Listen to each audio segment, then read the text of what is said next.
Mwaramutse canke mwiriwe bivanye naho mwese aherereye. Uyu munsi tugiye kubwira amajambo 10 y'ubwenge, amajambo 10 ya motivation canke motivation, amajambo 10 ashobora guhindura ubuzima bwawe, yavuzwe na MARK ZUCKERBERG. Ushobora kubaza uti MARK ZUCKERBERG ni muntu ki?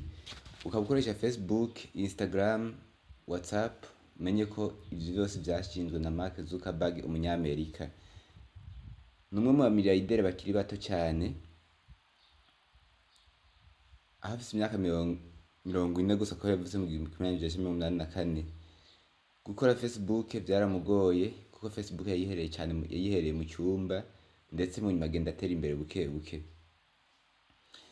Ushobora kwibaza ati aya majambo yavuze nayahe? Urubuga rwa Magazine canke Afrimag niyo rwanditse iyi nkuru bwa mbere, rwanditse ngo Reditation de Mark Zuckerberg pour vous motiver. Umva amajambo 10 yavuze na Mark Zuckerberg kugira ngo agutere intege. Icyo ndagusaba imbere ya byose ni gukora subscribe canke s'abone kugira ngo uzodukurikirane iminsi yose, kugira ngo uzokurikirane ibiganiro byinshi biryoshye ndetse vyigisha. Nimba warayikoze nawe ushireko j'aime, partage ndetse na commentaire ubisangize n'abandi.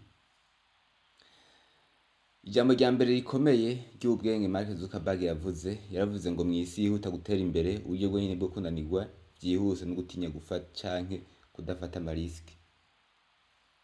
Mu gihe ushaka gutera imbere, mu gihe ushaka kuba umu entrepreneur, mu gihe ushaka kuba umuntu yitunganiza imigambi, utegereza gufata amariski. Mu bintu byose umuntu ategereza gufata riski, kuko nta kintu na kimwe cyorohereza umuntu kiba kiriho. Ko no gutambuka kugira ati ntambutse ngaha ndagwa, fawe ko umuntu afata riski hakiri kare kugira ngo ashobore guprofita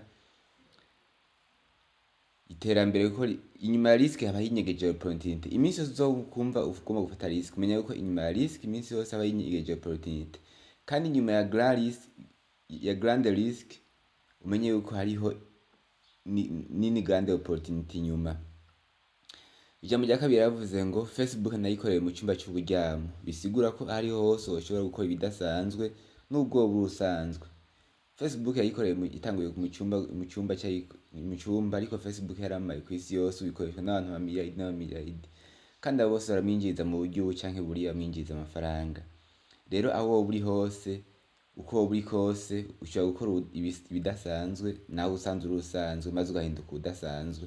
Amajambo akomeye, amajambo y'ubwenge usabwa kumviriza, na cyane cyane iry'icumi rirakomeye cyane. Ijambo rya gatatu yavuze ngo tera imbere n'ingoga, utere intambwe, kuko nibabona utari kuratera imbere ntuba uri kuratera imbere. Mu gihe utabona uri kuratera intambwe by'ukuri, uba wimirije gukoroka. Niyo mpamvu byiza woguma ubuja utera imbere, woguma ugerageza na biriya. Ijambo rya kane yaravuze ngo abantu barashobora kuba abanyabwenge canke bahagira ubushobozi bwo gukora ibintu, ariko iyo batizeye byose ntihashobora gukora cyane, byose bimva gusa. Ijambo rivuga ngo croire en moi, iyizere canke believe in yourself, ni ijambo rikomeye mu byo urakora byose.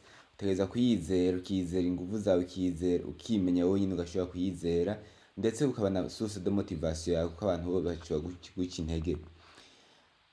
Ijambo rya gatanu yaravuze ngo ikibazo nama nibaza iminsi yose, nama nibaza ubwo ndiko ndakora iki, nama nibaza nti ubwo ndiko ndakora ikintu cy'akamaro nashobora gukora.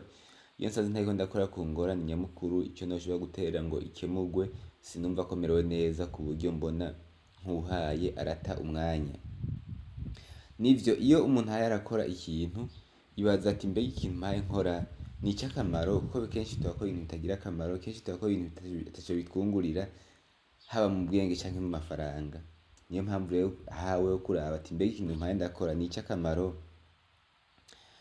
Ijambo rya gatandatu yaravuze ngo ivyiyumviro canke indoto biba ukuri iyo uhawe ubikorerako. Utegereza gutanga gukorera ku ndoto zawe. Nivyo, kenshi turafise indoto zibi nibi. Uwo cyakubaza ati wewe mbe izo zose zoca he, ntushobora kumwishyura kubera iki? Ataco uri kurakora. Muga mu gihe uri kurakora avuga ati mfise indoto zishika uko bigenda kose, kandi iyo uri kurakora naronka na motivation, ashobora no kugira na motivation wowe ugashishikara utera imbere, ugashishikara wavanse, ugashishikara uja imbere. Ijambo ry'indwi yaravuze ngo ni byiza ko wagira ibyumviro, ariko utegerezwa kuba witeguye gutahurwa nabi na society ndetse canke ikibano. Ivyiyumviro vyose uzana sosiyete ikubwira ngo naka yarabizanye byagenze uku, ngo buri naka ntiyabizanye cyangwa wowe uje guhindura iki muri ibi, ivyo ntibikaguca intege. Wewe mu gihe wavyize neza ukabiraba no gutera uje imbere ni heza urashobora kubona, kuko umaze kubishikamo niho uzobona n'izindi opportunities, niho uzobona n'ibindi bintu, niho uzomenya n'ibindi bintu utaruzi, kumbura uzomenya n'ukuntu ushobora kugira kuvyitwaramwo, kuko abantu bo baraguca intege muri ibi canke biriya. Rero ntugacibwe intege n'abantu, ahubwo menyera kuba ta source de motivation wonyene. Ijambo ry'umunani yavuze ngo ibwirizwa risanzwe ku ma entreprise no gutangura buke ugatanguza ibintu bito kugira ngo bizotere imbere ubibona. Ntawe arazi ko Facebook yahereye mu cyumba, ariko ikaba ari sosiyete ikomeye havuye ihinduka Meta, ari sosiyete ikomeye cyane ndetse inafise n'ayandi mashami canke ayandi ma branches. Rero uko byo bimeze kose tangura buke mwubwo buryo nyine buke ufise ushobora gushika kure cyane aho nawe utari wibaza. Jambo ry'icenda yavuze ngo umuntu wese afise intumbero ashaka gushikako yamacibwa intege, asubuzugwa canke aba critique canke criticized. Rero ushaka kugenda wihuta utegereza kwirengagiza ikintu cyose cyotuma ugwa canke ubiheba.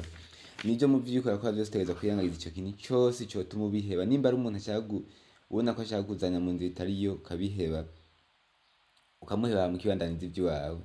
Jambo ry'icumi yaravuze ngo ukwiteza imbere cyangwa kwihangira imirimo canke entrepreneurship bitezwa imbere mu gihe bikorohera kugerageza ivyiyumviro byinshi bitandukanye. Facebook ntiwabe wo mugambi wa mbere nagerageje. Utegereza kugerageza byinshi nimba ushaka entrepreneur, kuko iki kizokwanka uje mu kindi, iki cyangwa uje mu kindi, hazobamo kimwe cyakunze, kimwe kizokunda kikaguteza imbere. Mwakoze kubona mwatwumvirije mwaya majambo 10 ni rya jambo ryakuryoheye, ni rya jambo ryaguteye intege, ushaka kutubwira muri commentaire. Tugusabe nimba utarakora subscribe cyangwa se abone kugira ngo uzoho kwikena ibiganiro byinshi ubikore. Nimba ariko nawe ushaka ko Jim Paita na commentaire ubisangize n'abandi. Bye bye.